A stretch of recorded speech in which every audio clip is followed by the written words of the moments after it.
Of the handful of class features available to the first edition Pathfinder shifter, Wildshaping is but one aspect of them.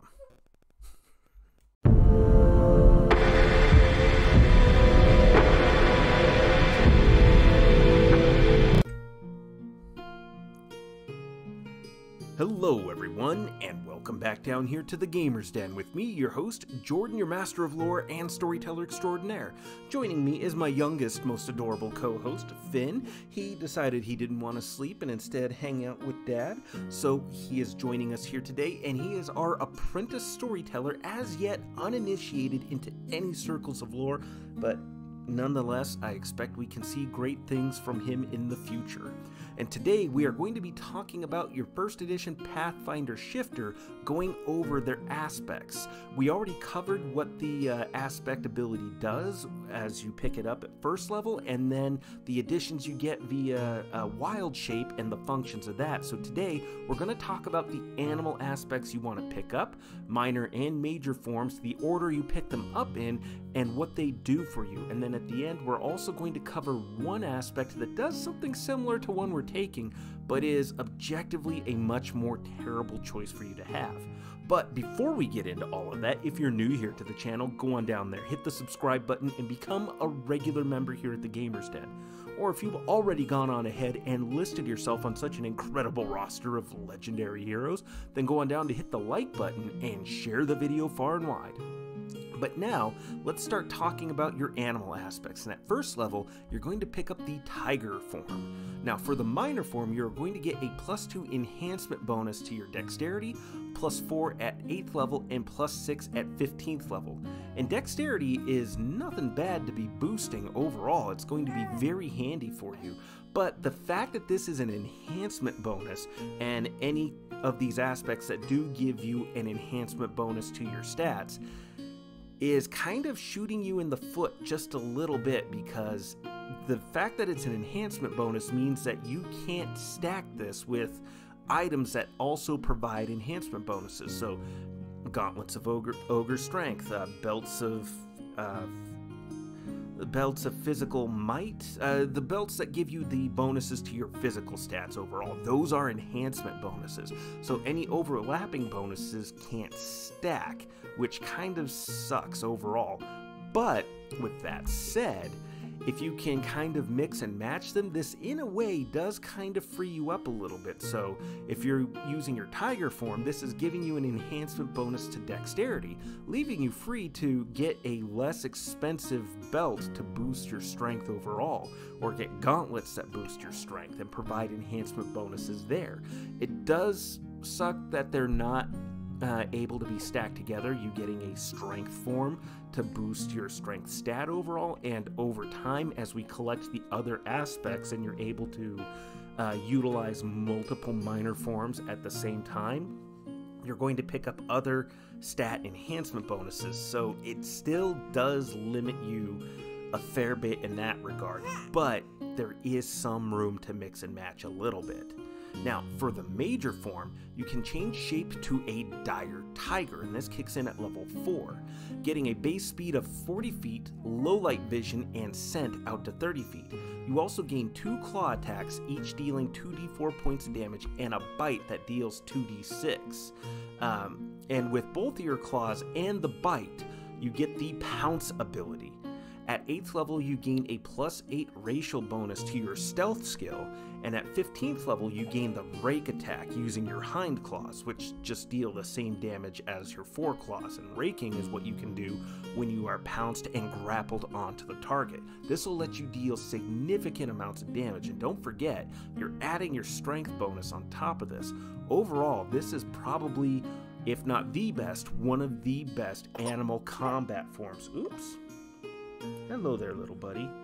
One of the best animal combat forms that you're going to be able to pick up. So definitely worth getting, and definitely worth getting early. As 2d4, that's a falchion. 2d6, that's a great sword.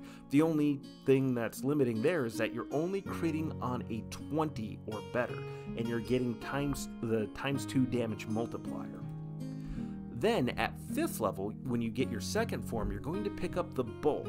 For the minor form, you get a +2 enhancement bonus to strength, +4 at 8th, and +6 at 15th level. Absolutely great strength set primary stat, but again, because it's an enhancement bonus, this does kind of shoot you in the foot a little bit and limits and can end up greatly limiting you. And also, this is just the bonuses you get from your minor form. These don't go into your major form, and when you go into your major form, that's a polymorph effect, so you're losing a lot of inherent abilities that you might otherwise have. So if you're a half-elf, you already have low light vision, so you technically lose it, but you get it back when you get into these various forms. If you have dark vision, you lose that in favor of low light vision, in which case low light vision is a downgrade. So that's a nice little thing to piggyback along with it. Anyways, going into the major form for your bull aspect, change form into a large bull with a 40-foot base speed, low light vision, and scent, and a gore attack, dealing 1d8 points of damage, and you get powerful charge with it, adding another plus 1d8 to gore attack. So when you're charging, you're going to be getting 2d8 points of damage plus your strength modifier. But then at level 8, it gets better when you gain trample, which works as gore attack, but you get plus 1.5 your strength modifier. At 15th level, your gore attack is increased to 2d8 points of damage, and you gain the Awesome Blow feat. Now, Awesome Blow essentially works a lot like Bull Rush, although there's a little bit more particulars with it, but this allows you to move your target when you hit them. So it's neat, it's useful, but it's coming in at 15th level, which is pretty late overall. It's nice to have, it doesn't hurt. The fact that you get this and an increase to damage means that this isn't bad overall. Then at 10th level, we are going to pick up the Mantis form. For the minor form, you gain Lunge as a bonus feat, and at 12th level, your reach increases by 5 feet. Both of those are great. You don't get any enhancement bonus things, but having Lunge as a bonus feat equipped to you, especially since we're going to be going into more of a grapple focus build as a shifter, that works out pretty nicely, along with the reach increasing.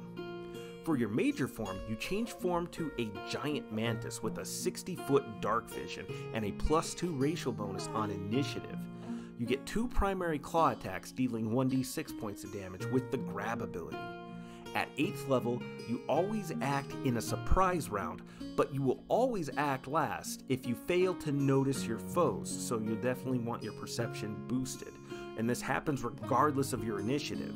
But once regular combat starts, then you take your normal place in the initiative order based on your roll. That's right, little one. You let them know. Then at 15th level, when rolling for initiative, you can roll 3 times and take the better result. Oh, excuse you there. I know, that caught me by surprise too. That's insane. Like, most abilities I've seen that work like this give you 2 times and take the better result, but 3? That's astoundingly good. Now, then we go to our 15th level grab, and we're going to take the bear form.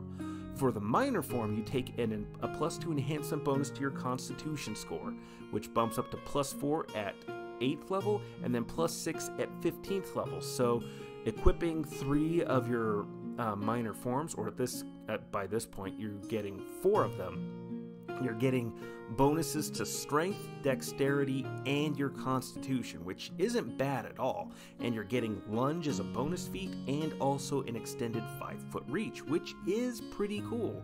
That makes your claws that much more impressive overall, even though the damage isn't scaling the best.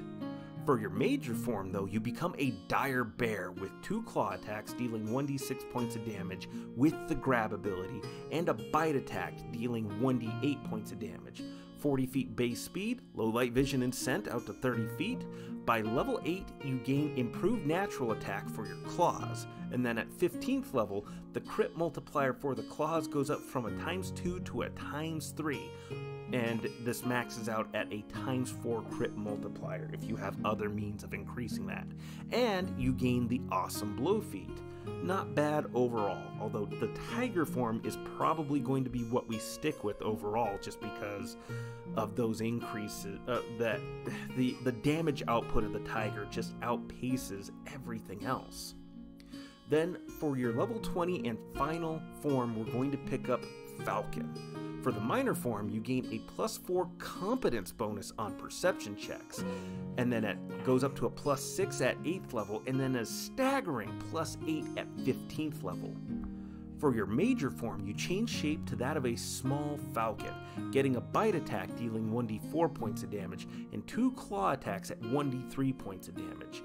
Now, one thing I should point out is that, except for the tiger, you'll notice I haven't really rated most of the form's damage options by all that much. That's because... yeah, I'm explaining why. Your shifter class ability lets you replace 2 of your natural attacks with your shifter claw attack damage overall. So the damage is going to be boosted later on, so it does get a little bit better at least. Then you also get a 60-foot fly speed with a good maneuverability and a +4 racial bonus on perception checks. So really,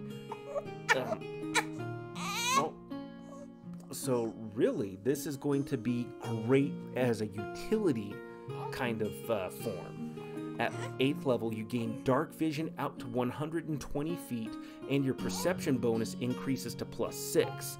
And then at 15th level, you gain a 60-foot blind sense, and your fly speed increases to 90 feet, with perfect maneuverability.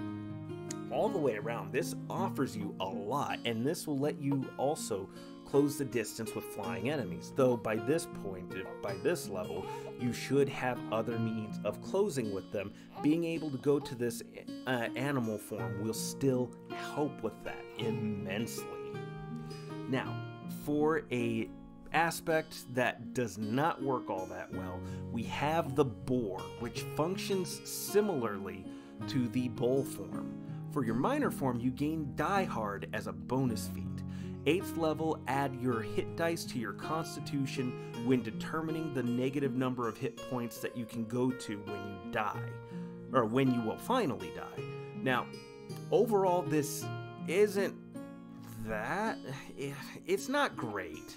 Like, in comparison to all the other options that you have, that's just not very good at all. Like, it's nice to not die quite as quickly. That gives you time to restore yourself and get yourself back above into a positive hit point threshold, but still, it's like, that's kind of underwhelming, especially the Die Hard feat, since we're not going to be, I know, it's not great.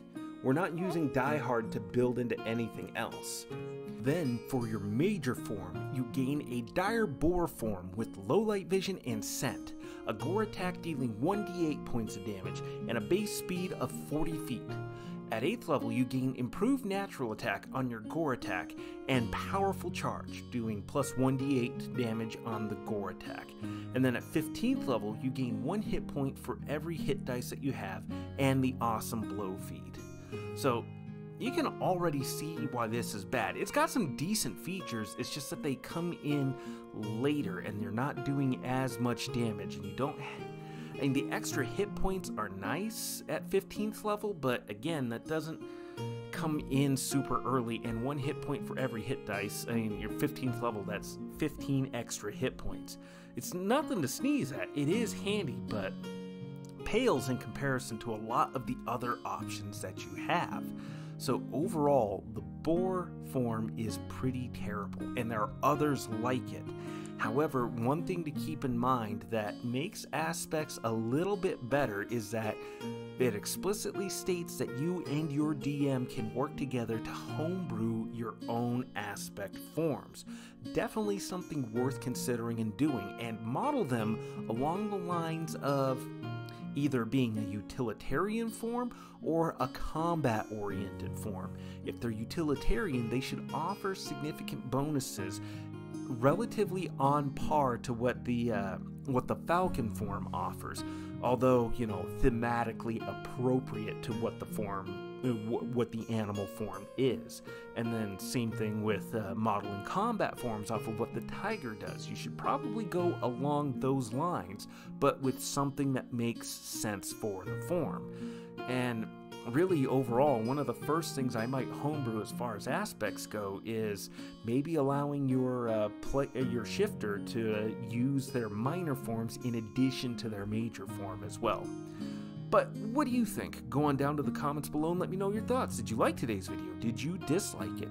Let me know either way and we'll engage in discussion down below. And remember, if you're new here to the channel, go on down there, hit the subscribe button, and become a regular member here at the Gamer's Den. But with all that said, I've been your host, Jordan, your master of lore and storyteller extraordinaire. Thank you all so much for your time, and you all have yourselves a good night.